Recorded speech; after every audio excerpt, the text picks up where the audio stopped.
diretso na po tayo sa ating punto. Itong rally sa The Hague, sa the Netherlands. Ayan, nandun na naman si Maharlika, saka itong si Harry Roque. Nagpartner na naman ang dalawang ito.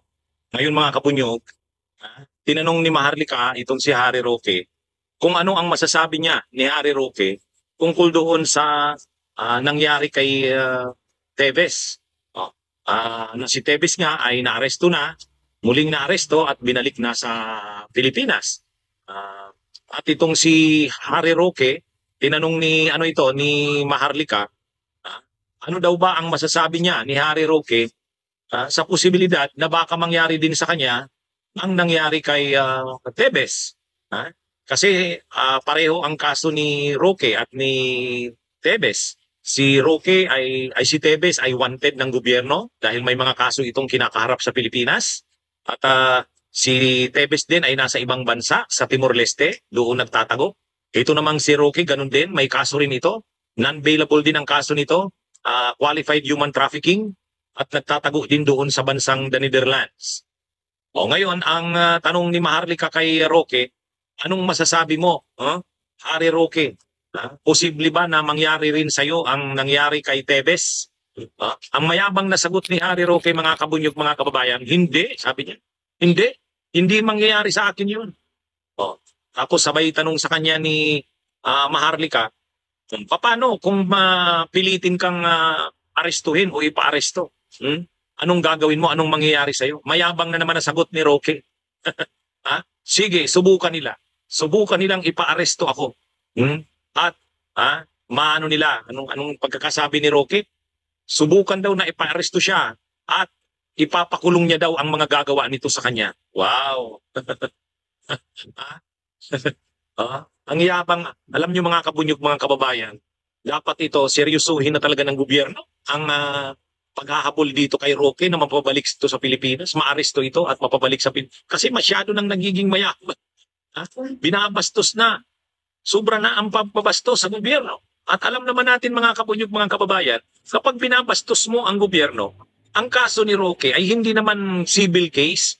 Hindi naman ito civil case. Ito ay criminal case.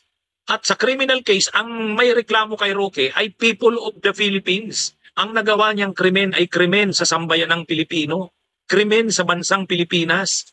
Ngayon, kung binabastos niya ang gobyerno ng Pilipinas, ang binabastos niya ay tayo. Binabastos niya ang bansang Pilipinas, binabastos niya ang mamamayang Pilipino. Hindi natin dapat itong palampasin. Ang gobyerno natin, binutuhan natin yung mga nakaupo ngayon. Yung mga nakaupo ngayon, binutuhan ng mamamayang Pilipino. Kasi bastos na ito, yung integrity, yung integridad ng ating sistema, yung integridad ng ating gobyerno, ng sistema ng hustisya natin, binabastos ni Roque. Iniinsulto, kinakantsawan. Hindi naman simpleng pang-aasar yung ginagawa ni Roque, pambabastos sa atin. Parang yung panghahamon niya na, sige, arestuhin niyo ako. Kapag inaresto niyo ako, winawarningan ko kayo, ipapakulong ko kayo. Ganun pa ang pagkakasabi ni Roque. Mga kabunyog, subukan daw na arestuhin siya at sino man daw na mag-aaresto sa kanya ay ipapakulong niya, kakasuhan niya daw. Mga kabunyog, bakit kasi ganun ang sinasabi ni Roque? Nag-live si Roque, pinakinggan ko yung live niya. Ang sabi niya, hindi naman daw mangyayari sa kanya yung nangyari kay Tevez. Bakit daw? Unang-una daw, si Tevez ay nag-apply ng political asylum at na-deny. Na-deny. Ibig sabihin, hindi siya na-aprobahan ng political asylum. Siya daw, sabi ni Roque, nag-apply siya at hindi pa daw yun nadi-deny. Dahil hindi yun nadi-deny at malakas daw ang paniniwala niyang magagrant ang political asylum niya at sa pinirmahan daw ng kasunduan ng mga bansa, kapag ang isang tao ay nag-apply ng asylum, habang hindi pa naaprubahan ang kanyang asylum ng isang tao, siya ay hindi pwedeng pabalikin sa bansang pinanggalingan niya. Yun ang pinaninindigan ni Roque. Na siya daw ay hindi pwedeng pabalikin sa Pilipinas, isurrender ng Dutch authorities kasi violation yan sa International Convention ng mga naghihingi ng political asylum. At nakapirma daw doon ang Dutch government o ang gobyerno at ang bansang the Netherlands. Kaya ayon kay Roque, hindi posibleng mangyari na i-surrender siya ng DATS sa Pilipinas kasi hindi naman denied ang kanyang political asylum, ongoing pa. Ang pangalawang sinasabi ni Roque, ang East Timor o ang Timor-Leste napilitan na isurrender si Tevez dahil nag-a-apply ang Timor-Leste sa ASEAN. At maapektuhan ang application ng pagmiyembro sa ASEAN ng Timor-Leste, kukontrahin ng Pilipinas kapag hindi isinurrender si Tevez. Sabi ni Roque, yan daw wala daw sa kanya yon. Wala naman daw application ang the Netherlands sa wala naman daw application ang the Netherlands sa Pilipinas. O kung anuman daw, wala naman daw kailangan ang the Netherlands sa Pilipinas para i-consider ng the Netherlands yung pag-surrender sa kanya. Kumbaga walang isasaalang-alang ang the Netherlands sa Pilipinas. Hindi tulad daw ng Timor-Leste, ang Timor-Leste daw mayroong consideration kasi nga nag-a-apply ang Timor-Leste bilang miyembro ng Association of Southeast Asian Nations. Tama ba yung ganong sinasabi ni Roque? Okay, walang ganon sa issue ng the Netherlands. Pero ito naman yan. Nakikita ng bansang the Netherlands na pinapastos na ng mga Pilipino ang kanilang bansa. Nakikita naman yan ng mga Dutch. Ang ingay na, ang gulo na, masyado ng binapastos ng mga Pilipino. Kasama na sila Roque, yung mga DDS. Umaabot na nga sa punto, masakit na sa ulo ng mga Dutch police. Ang mga ginagawa ng mga overseas Filipino workers na mga DDS. Mabait lang talaga kasi ang Dutch government. At siyempre, demokratikong bansa ito, hinahayaan na mag-rally ang mga DDS doon. Pero araw-araw na yan, marumi na, nagugulo na, nagre-reklamo na ang mga residente. Malapit doon sa ICC detention facility ni Duterte na pinagraralihan, pinagtitipunan ng mga DDS. At alam ng Dutch government na ang namumuno doon, pasimuno doon ay si Roque. Kumbaga sa parte ng Dutch government, hindi maganda sa kanila na nanatili doon si Roque. Kasi ito ang magpapasimuno ng mga rally doon, ng mga posibleng umabot sa kaguluhan. At hindi na gusto ng Dutch government ang nangyayari na yun. Sigurado yun. Kasi, nakakasira na rin sa takbo ng Dutch. Kaya lang, syempre, dahil demokratikong ang bansa, hindi naman sinusupil ng Dutch government yung rally. Pero nakakasira na yun sa kanila.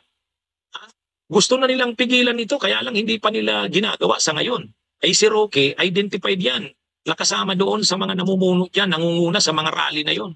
Kaya sa tingin natin, sa Dutch government, mas gugustuhan nila na bumalik na si Roque sa Pilipinas para hindi na makasama sa nanggugulo doon o namumuno ng mga rally doon. Kaya hindi nakikita siguro ni Roque yan. Isang consideration yan. Totoo mabait ang Dutch government. Totoo mabait ang Dutch state. Kapag nangangailangan talaga ng suporta, political asylum seeker ka, ginigipit ka, pinipressure ka sa bansang pinanggalingan mo, tutulugan ka talaga ng Dutch state. Pero ito, alam naman ng Dutch state na hindi naman inaapi si Roque. Hindi naman siya inaapi. Inaapi ba yang nambabastos pa nga? Inaapi ba yang ang yabang-yabang pa nga? Kapag inaapi ka, nagigipit ka, natatakot ka. Kapag natatakot ka, hindi mo iinsultuhin yung gobyerno ng Pilipinas. Hindi ka mambabay. Ang yabang-yabang ni Roque, yung mga pagsasalita niya na yan, yung mga ginagawa niya na yan, yan ba ay pagpapakita na inaapi siya? Yan ba ay pagpapakita na ginigipit siya? pag nakita yan ng Dutch authorities, ito ba yung ginigipit? Ito ba yung inaapi? Kaya ito, hindi nakikita siguro ni Roque yan na hindi pabor sa kanya yung mga ginagawa niya na yan at ang ginagawa nilang yan. Ang kaso ni Roque ay qualified human trafficking. Sa bansang the Netherlands, ang qualified human trafficking ay isa sa mga malulubhang krimen. Human trafficking yan eh. At hindi lang simpleng human trafficking, qualified human trafficking. At ang bansang the Netherlands nakapirma rin sa International Convention ng mga bansa na kapag may kaso ng qualified human trafficking, tutulong ang bansang the Netherlands na sugpuin ito. Kung sinasabi ni Roque na signatory ang bansang the Netherlands doon sa sinasabi niyang International Convention tungkol sa mga political asylum, signatory din ang bansang the Netherlands sa International Convention on Transnational Crimes kasama na ang qualified human trafficking. Kaya ito mga kabunyog, hindi nakikita ni Roque yun. Abangan natin. Kapag Kapag na-deny ang kanyang political asylum at kapag nagdesisyon ang Dutch government na i-turn over siya sa Pilipinas, o sige nga Roque, saka ka magsabing subukan mo at subukan daw at ipapaaresto ang sino mang mag-aaresto sa kanya. Sige nga, tayo, suportahan natin ang gagawin ng gobyerno. Ano mang gagawin, ipakita dapat ng gobyerno ang pangil nito. Hindi na pwedeng binabastos ni Roque. Ang binabastos ni Roque sa mga ginagawa niyang yan at sinasabihan niya ng ganyan, hindi lang si PBBM, hindi lang ang gobyerno, tayong mamamayang Pilipino. Kasi ang krimen ni Roque, laban sa atin people of the Philippines.